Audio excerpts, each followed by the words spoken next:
Alright, this is 8 life lessons. Number 1, everything is temporary. The good times and the bad times, everything in between, it's all temporary. Whether you're going through a rough time at the moment, whether you're having the time of your life, it is all temporary. If you're having a rough time, good times will come. If you're having a good time, hard times will come. No matter what, everything is temporary. If you feel invigorated, healthy, there'll be a time where you might have a headache, you might be in pain. Doesn't matter how you feel, the opposite will eventually come into life. That's why you have to prepare yourself for anything and everything.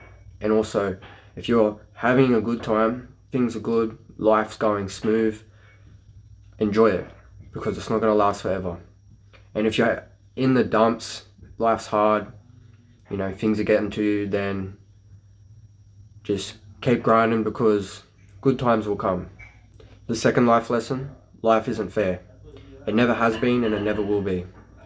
There's not a single person in existence who hasn't gone through hard times in life. And if you're someone who is going through a hard time, just remember, life isn't fair. So you've got to build yourself a mental callus to be able to handle the situations and the hardships that life throws your way. Life isn't fair. The third life lesson is that the biggest risk is not taking risks. They say that the price of entry is being a foolish beginner, whether it is art, MMA, any sports, going to the gym even. The price of entry is to be a foolish beginner. No one's perfect when they first begin a task, a sport, even going to the gym. You might not know what you're doing and you look silly to everyone else. But that's a risk that you're willing to take. That's a high reward, pretty low risk situation. Obviously, I'm not talking about, just gamble all your money, put it on black. Nothing like that. But the biggest risk is not being willing to, explore new areas of life and just overall living a different experience. Like, there's something I love to do, which is to go camping, and sometimes in some remote spots, and I'm by myself, solo camping. The risk within that is I get hurt, I get lost, I get bitten by a spider, snake, and I'm stuck out in the bush all by myself. But that risk, the reward of being in that such a serene place and having that experience outweighs that risk by a mile. Especially when it comes to going to the gym, starting a sport, doing like 100 shit paintings until you get that one good one.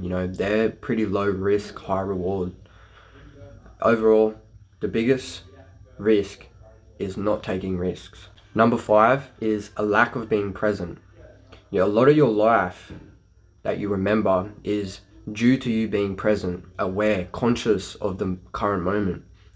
The only thing that really matters right now is this current moment, the present. There's a quote that says, it truly is a gift. That's why they call it the present.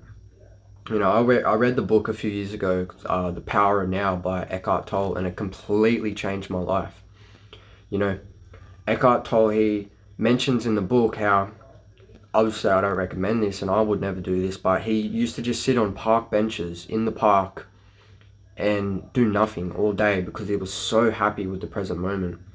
Obviously you don't want to take it to that extreme, but it is important to be aware and conscious of the present moment and fully take it in, grasp it with every bit of being that you have inside you. So a lot of people, and especially me in the past, are constantly waiting for the next thing. They're at a certain location, at a place, waiting to do something, and then once they finally, doing that task, say they're going to the gym, now that they're at the gym and they can't wait to go home and cook dinner, and then they're at home cooking dinner and they can't wait to go to bed, and constantly just waiting for the next thing. But that's why it's so important to be present in the present moment. And it's even worse to be stuck in the past. You know, we have a tendency as humans to misremember the past. Usually after you've thought of a certain memory a certain amount of times, studies show that that memory is completely different compared to what actually happened. So stay in the present moment. It's powerful and you won't regret it. So the sixth life lesson is happiness is a choice. As human beings, every day and through every moment of our lives, it's up to us to decide what mood we want to be in. Obviously, when the moment, is right, when things aren't going very well, a close family member or relative passes, a close friend, you broke your leg. There's certain moments in life where happiness is not very appropriate. So that's when being sad and upset is the right mood to be in. But overall, there's not a lot of things in life every day that should take us out of our happiness and take us away from that.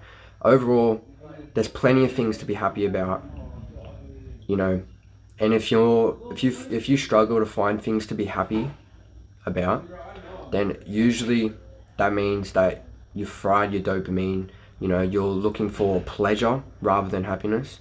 They say you eat some cake to yourself. That's chasing pleasure. If it's someone's birthday and you have a slice of cake with everyone, that's happiness. Because the difference between chasing pleasure and chasing happiness sometimes just comes down to sharing that moment with other people.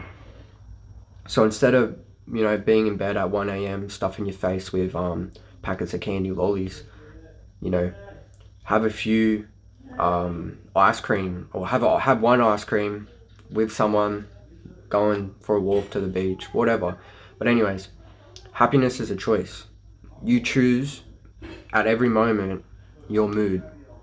And a lot of people do know this, but if you're angry at something, it can only last about 90 seconds. And the reason that you maintain that anger is by constantly refueling it with the thoughts. Control your thoughts, control your life. Alright, the seventh life lesson is do what you love and love what you do. I'm not going to talk about work, income source, 9 to 5. But outside of that, you should do what you love and love what you do. I love going to the gym. I love going for walks in nature, to the beach, body surfing. These are things that I love and I do them. So I love what I do and I do what I love. What it takes to find out what you love is experiment. Throughout my life, the 24 years that I've been alive, I've found plenty of things that I love to do. And, a few of them, painting. I love painting. I don't do it too much, but, there's a lot of things that I've experimented with and figured out that it's okay, but it's probably not my favorite thing to do, like going fossicking, looking for like gems and whatnot, kayaking, a whole list of things. But overall, throughout the years, I've experimented with different things, and some of them stuck, some of them didn't. Some of them were too expensive than others, like flying drones, and some of them I'm just shit scared of doing, like going snorkeling, because I don't want to get eaten by a shark. It's just not worth it. But anyways, do what you love what you do. If you don't know what you love to do, go out there and find something. The eighth life lesson, and one of the most important, is your mind can become your best friend or worst enemy. The thoughts and emotions and beliefs that you hold within your mind will dictate the relationship you have with yourself. A lot of people hate themselves. You should love yourself the most out of anyone on the planet, because you spend the most time with yourself. You don't spend the most time with your co-workers, with your mum, your girlfriend, your wife, husband. You spend the most time with yourself. So if you can learn to become conscious of your thoughts and catch yourself becoming unconscious of the thoughts that you don't want to think, you can start to change the way that you produce those thoughts. If you have thoughts throughout the day of, oh, this sucks, I'm bored, you catch yourself, and the more times you catch yourself thinking those thoughts, you say to yourself, well, that's not me, that's my mind producing these thoughts, because you're not consciously saying that out loud, to yourself. It's just coming out of thin air. That's why I like to practice meditation. I've been doing it for like 4 years now. And it's mindfulness meditation, and a part of it is to lay there, sit there, whatever it is, and watch your thoughts pass like clouds, and just, watch them consciously as the observer, because you are not your thoughts.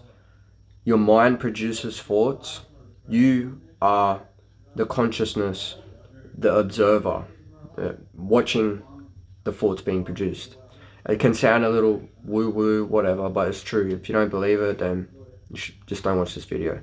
But overall, learn how to become conscious of your unconscious thoughts. Tell your mind to shut the fuck up. That's not true. Nah, don't do that. Just realize that that the thoughts are not you. They do not define you.